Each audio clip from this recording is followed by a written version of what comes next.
আসসালামু আলাইকুম রহমতুল্লাহি ওয়া বারাকাতুহু। সারা বিশ্বের মা বাবা ভাই বোনেরা প্রত্যেককে সালাম জানাচ্ছি। আসসালামু আলাইকুম ওয়া রাহমাতুল্লাহি ওয়া বারাকাতুহু। আপনারা দয়া করে আমার সালাম গ্রহণ করুন আর সালামের জবাব দিন। দয়া করিয়া ভিডিওটা ঠেলিয়ে দেওয়ার চেষ্টা করবেন না করে মন দিয়ে শুনবেন এবং শেয়ার করে অন্যর কাছে পৌঁছিয়ে দেওয়ার চেষ্টা করবেন। পৌঁছিয়ে দিলে আপনারা প্রত্যেককেই ভালো কাজ শেয়ার করে অন্যর কাছে পৌঁছিয়ে দিলে অনেক নেকি উপার্জন করানো যায়। আর এই নেকি কামানোটা খুব সহজ নন, খুব বড় কঠিন।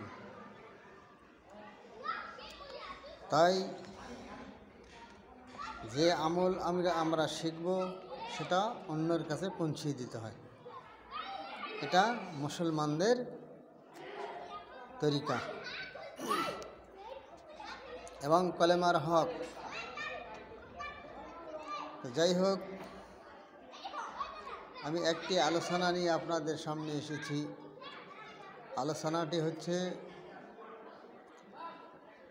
সারা বিশ্বের মানুষ, নর নারী, আমরা অনেকেই অনেক রকম রোগের মাধ্যমে ভুক্তভোগী। যেমন অনেকেই জন্ডিস রোগে ভুক্তভোগী। জন্ডিস রোগটা বড় কঠিন রোগ। এই রোগে অনেক মানুষ দুনিয়ার থেকে বিদায় নেন, কারণ জন্ডিসটা এমনই একটি রোগ, সেটা ক্যান্সারের কাকাতো ভাই। তাই প্রত্যেককে আমি জানাচ্ছি, জন্ডিস রোগের থেকে যদি আপনারা শেফা পেতে চান, তাহলে বাজার থেকে সাদা জিরা কিনে নেবেন আর ধনিয়া কিনে নেবেন। দুইটা একখানে একত্রিত করে রোদ্দুরে শুকিয়ে ভালো করে মিক্সার মেশিনে গুঁড়া করে নেবেন।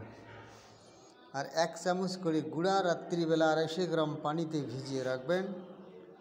সকালবেলা খালি পেটে টোটালটা খেয়ে নেবেন। এভাবে 5-7 দিন খেলে সারা জীবনের জন্য জন্ডিস শরীরে থাকবে না। আর অনেকেই বহুমূত্র মেহরোগ, যেটাকে পুরুষের ধাতু দুর্বলতা বলা হয়, যে মেহটা, এবং অনেক পুরুষের ঘন ঘন পেশাব হয়। ডাক্তারের কাছে গেলে ডাক্তার বলছেন যে তুমি সুগারটি পরীক্ষা করো, এই কারণে তোমার ঘন পেশাব হচ্ছে। এবার দেখা গেল সুগার পরীক্ষা করার পরে সুগার নেই, কিন্তু পেশাব ঘন ঘন হচ্ছে। এই জন্য এই রোগের জন্য, এবং বহুমূত্র যেটাকে বলে, তারপর মেহরোগ, পুরুষত্ব দুর্বল, ইহার জন্য আপনারা দয়া করে এই ধনিয়া আর জিরা, যেটা একখানে মিক্সার মেশিনে গুঁড়ো করে নিয়েছেন, সেটা আপনারা রাত্রিবেলা 1 চামচ 250 গ্রাম পানিতে ভিজিয়ে রাখতে হবে। তাল মিশ্রি সহ ভিজিয়ে রাখতে হবে, এবং এই তাল মিশ্রি সহ ভিজা পানিটা সকালবেলা খালি পেটে খেতে হবে। এবং খাওয়ার পরে ওই গ্লাসে আবার 1 চামচ দিয়ে ভিজিয়ে রাখবে। রাত্রিবেলা খাওয়া দাওয়া খেয়ে শুয়ে যাওয়ার পর 1 গ্লাস খেয়ে নেবেন। এইভাবে 15 দিন খেতে হবে। বহুমূত্র ক্লিয়ার থাকবে না, এবং পুরুষত্ব যেটাকে মেহরোগ বলা হয়, সেটার থেকেও তিনি সুস্থতা লাভ করবেন। তারপরে আরও দেখুন, আমরা অনেকেই মা বোনদের সাদা ঋতু হচ্ছে, যেটাকে সাদা স্রাব বলা হয় বাংলা ভাষায়, অনেকেই সাদা ঋতু বলে। হ্যাঁ, অনেকেই স্নায়বিক দুর্বলতা বলে, বিভিন্ন রকমের নাম। আর কোনো কোনো কবিরাজরা তাহাকে বলে শুকনা শতিকা বলা হচ্ছে। ইহার জন্য অনেক মা বোনেরা কষ্ট পাচ্ছে। এই কষ্টর থেকে উদ্ধার পাওয়ার জন্য আমরা বাড়িতে অনেকের আম গাছ রয়েছে। আম গাছ, এই আম গাছের ছাল 2 ইঞ্চি পরিমাণ, 1 ইঞ্চি চওড়া, 2 ইঞ্চি লম্বা, এতটুকু পরিমাণ উপরের খসখসা ময়লা ছালটা ফেলিয়ে দিয়ে ভিতরের শ্বাসযুক্ত ছালটা ভালো করে থেতলিয়ে 200 গ্রাম পানির মধ্যে ভিজিয়ে রাখবে। প্রত্যেক দিন সকালবেলা খেয়ে নেবে। এভাবে 20-22 দিন খেতে হবে। 20-22 দিন খেলে সারা জীবনের জন্য সাদা ঋতু আর থাকবে না, একবারে নির্মল হয়ে যাবে। ওই মহিলার কোনো দিন সাদা ঋতু হবে না, একেবারেই নির্মল হয়ে যাবে। এবং শরীর ফ্যাকসা ফ্যাকসা হলদা হলদা ভাব হয়েছে, শুকনা হয়েছে, খিটখিটা, তাহলে জানবেন সেটা থেকে উনি দূরীভূত হয়ে যাবে, একদম ক্লিয়ার সুন্দর রূপে। এটা একদম সাধারণ ওষুধ। এটা প্রত্যেকের বাড়িতেই আম গাছ থাকে। এই আম গাছের ছাল, এটা দিয়ে যদি আপনারা 1 ইঞ্চি চওড়া, 2 ইঞ্চি লম্বা, উপরের খসকা ছালটা ফেলিয়ে দিয়ে ভিতরের সুন্দরভাবে ভিতরের তরল ছালটা এটা থেতলিয়ে 200 গ্রাম পানিতে ভিজিয়ে রাখতে হবে। আর সকালবেলা খালি পেটে খাবে 15 দিন। ও মহিলার শতিকা থাকবে না, সাদা ঋতু থাকবে না, শরীর খিটখিটা থাকবে না, একদম সুস্থ সবল হয়ে যাবে। আপনারা পরীক্ষা করে দেখুন। এটা আমার কোনো কথা নয়, এটা বিজ্ঞ কবিরাজ, যিনি বাবা আদম থেকে নিয়ে আয়ুর্বেদিক যে ওষুধ যে মানে বিজ্ঞ যিনি লিখেছেন, এটা তেনারই লেখা। এবং তিনি লিখেছেন সেটা আমি শতবার পরীক্ষা করে নিয়েছি। পরীক্ষা করার পরে আমি দেখেছি অনেক মানুষ সুস্থতা লাভ করেছেন। তাই আমি আপনাদের সামনে তুলে ধরছি। এটা বিনা টাকার ওষুধ। এই ওষুধের টাকা লাগে না, শুধু গাছের ছালটুকুই লাগে। এই একটু পরিশ্রম করতে হবে। পরিশ্রমের মাধ্যমে লোকটি ভালো হয়ে গেল, একদম দ্রুত বেগে শেফা লাভ করলো।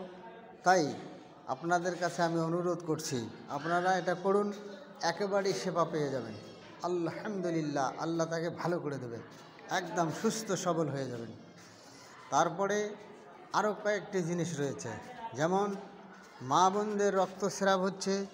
এবার রক্তস্রাবের কারণে দেখা গেল প্রত্যেক দিনে রক্তস্রাব হচ্ছে, ঝিমঝিম রসযুক্ত রক্তস্রাব পড়তেই থাকতেছে। ডাক্তারের কাছে হাজারো ইঞ্জেকশন, হাজারো ট্যাবলেট, হাজারো চিকিৎসা নেওয়া হচ্ছে, নার্সিংহোম পর্যন্ত ভর্তি করানো হয়েছে, তারপরে সুস্থতা লাভ করছে না। এবার অনেক সময় ডাক্তার বলে যে ওনার ভিতরে বাচ্চার যে থলিটা রয়েছেন সেটা লিক হয়েছে, এই কারণে তার ব্লাডিং বন্ধ হচ্ছে না। তা আপনারা কি করবেন এই ক্ষেত্রে? যদিও লিক হয়ে থাকে, লিকটি বন্ধ হয়ে যাবে।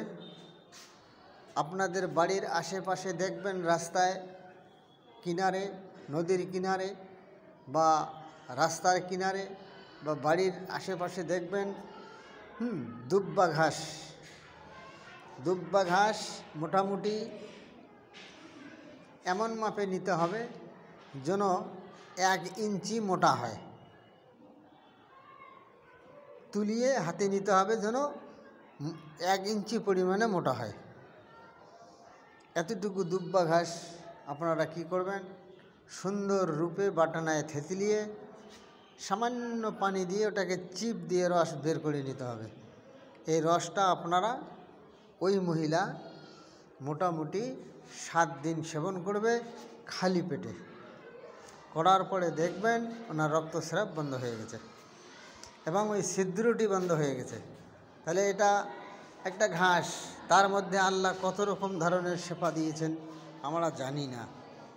তাই আপনাদের কাছে আমি অনুরোধ করছি, দয়া করে এটা আপনারা করুন এবং অন্যর কাছে শেয়ার করে পৌঁছিয়ে দিন এবং দয়া করে সাবস্ক্রাইব করুন, এটাই আমার অনুরোধ।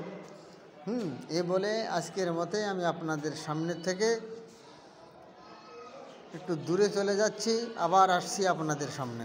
দয়া করে আপনারা এটা করুন। আসসালামু আলাইকুম ওয়া রাহমাতুল্লাহি ওয়া বারাকাতুহু।